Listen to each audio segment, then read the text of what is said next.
Well, good morning and welcome to CityLine. It is great to be in your home. I hope that you had a happy holiday and are continuing to celebrate all the holidays that are still to be.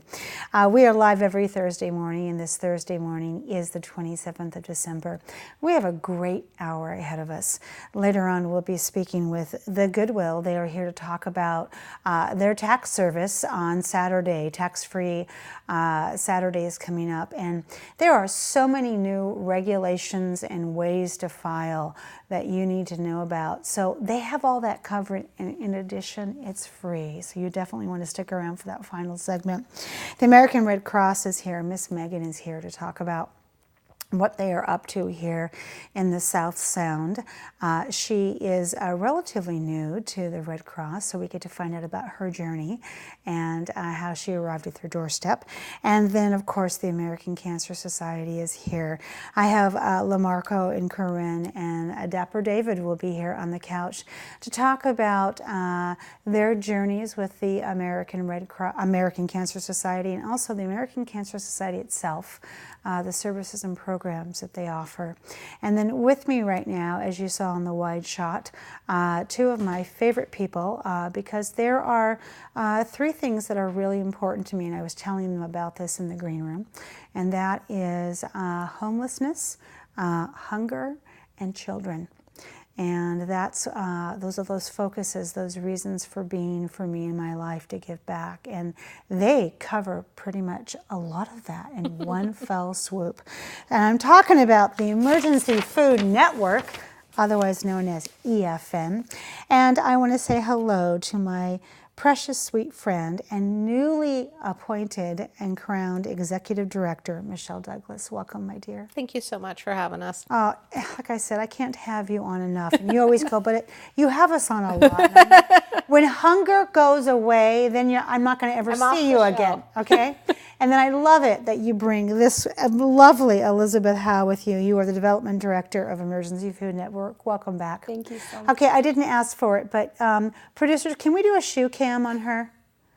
Just hold still. Okay, now point your foot down, the one that has it. That's it! These shoes just kill me. First off, look at the heel on these puppies. And then the toe cleavage. How do you are amazing. You get work done in these heels. That's right. You are meant to be, my dear. You are so meant to be. Okay, now that we have paid homage to the heels and the crown, let's talk about the Emergency Food Network. It amazes me, for me, as I've lived here for 24 years, Michelle, when I drive through the city and I think about the checklist of what you do, and I go, oh, they're taking care of that. I was saying recently that when I wake up in the middle of the night, there are agencies I think about that calm me down so I can go back to sleep, because I feel like I'm not doing enough to be a part of the solution. And I think, do people know about the Emergency Food Network? Are they volunteering enough? If they've just moved here, do they know who's taking care and farming? So how do we describe the Emergency Food Network and what you do? So EFN, Emergency Food Network, acts as the distribution hub for Pierce County. So we have 71 partner agencies, and most of them are food pantries and some of them are meal sites, and they are each operating their own pantry, but what we do is get food to them. So on average, we provide about 60% of the food that they distribute, and we give that to them at no cost. And what our network does is we move 14 million pounds of food annually, which is about $22 million worth of food. Good grief. I know, it's crazy, isn't it? And we do that because of really deep, wonderful partnerships. So when an agency, like a business, has leftover, pork that they can't move, they call us, we come and pick it up, and then we distribute it to the 71 sites. And it's all kinds of food. So it runs the gamut. And Yes. the people that our food pantries serve, 54% of them are seniors. When we think about what's happening here in Pierce County with rents, right? Those are fixed income folks. And their dollar is only stretching so far, and their rents are going up. And so they need more food support. And then families with children. 54%. Yep. It's now, I remember when that number wasn't that big 10 Yeah. years ago, and now it's crossed over. Exactly. And so, anything that we can do to get food into that community's hands is what we do. I love that. And you must have when you talk about moving that much amount of food, you must have a huge staff. We don't actually. Yeah. Okay, so tell us about that staff you have. How many people work there? 21 people work there. Wow. And we also have an 8-acre farm that we farm organically out by Spooner Farm out in the Puyallup Valley. Great picture. Yep, there's a picture right there. And really what allows us to do what we do is the leveraging of volunteers. So over 3,000 people come annually to EFN and volunteer their time. And they might volunteer in our RePack facility. They might volunteer on our farm. They might go out and do food drives with us. It's an amazing thing. And then also community does things for us. There's over 50 food drives going in Pierce County that benefit EFN this quarter. Oh my gosh. So people rise up and they help and support just in amazing ways. They wake up in the middle of the night and say, I'm not doing enough, and they volunteer. I see every single day numerous pictures on Facebook and Instagram of people within the facility packaging. I see big checks being presented to smiley face team members of the Emergency Food Network, and I think it's happening. It continues. I call it the antidote to despair.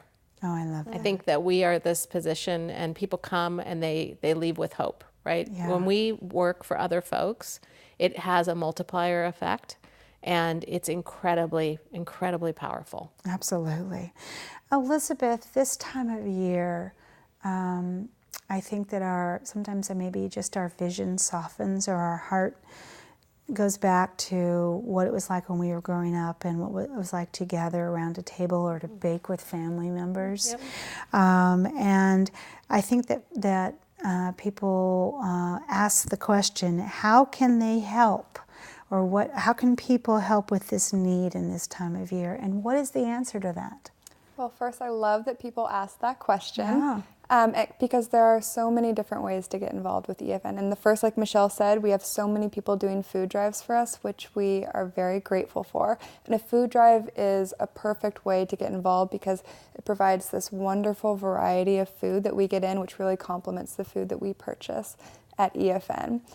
And just in case anyone is wondering, because I know back in the day sometimes quantity was the big thing with food drives, but we really focus on the quality of food that we give out to all of our 71 partner food programs. So if you're tempted to buy that case of top ramen, please go for the chili and the tuna and the canned chicken. And the peanut butter, which we love. We got to always weave the peanut butter into these conversations.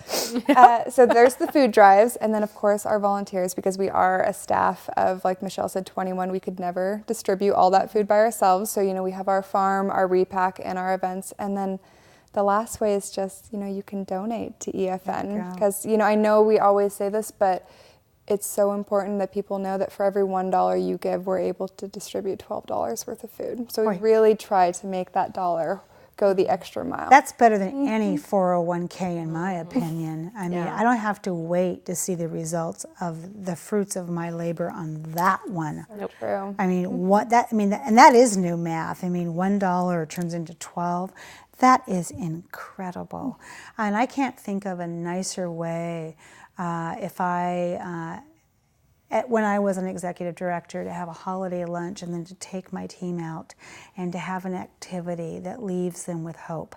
I can't order hope from a restaurant, but I can put you in a situation where you feel hopeful again, and then it becomes just contagious. It does. So get a hold of EFN and get your office in there, and there's always things that to power do. of action. Yes. I think we get so immobilized, and it's an action. It is, absolutely. So let's talk about, you mentioned the RePack Project. What a great name. What is the RePack Project?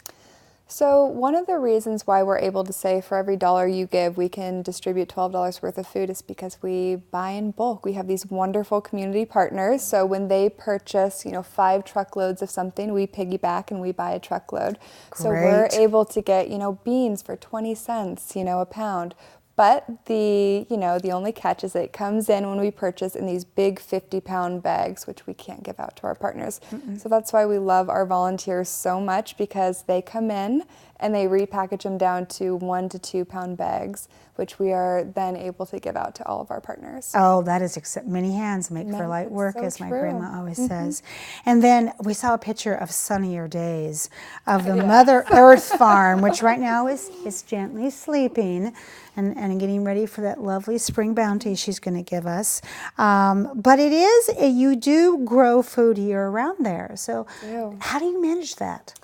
Well, we have 2 wonderful farm managers who really run the program out there. And a couple years ago, we were, thanks to some wonderful community partners, able to get some hoop houses, which enabled us to grow food year-round, which was just a huge win for us. And so there are tons of volunteer opportunities at the farm, too. Right now, they're a little bit more limited. That's right. It's so cold out there. But come March, there is going to be plenty of opportunities. So, Michelle, what do volunteers do at the farm? Because all I can think about is I would have a hard time not eating everything.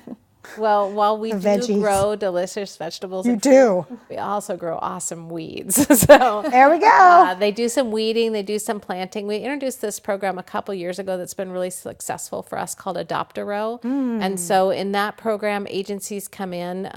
It's kind of like what you talked about, but they invest with us for the entire growing season. So they start off with potting little seeds, and that grows into seedlings, and they get them into the ground, and they own those rows.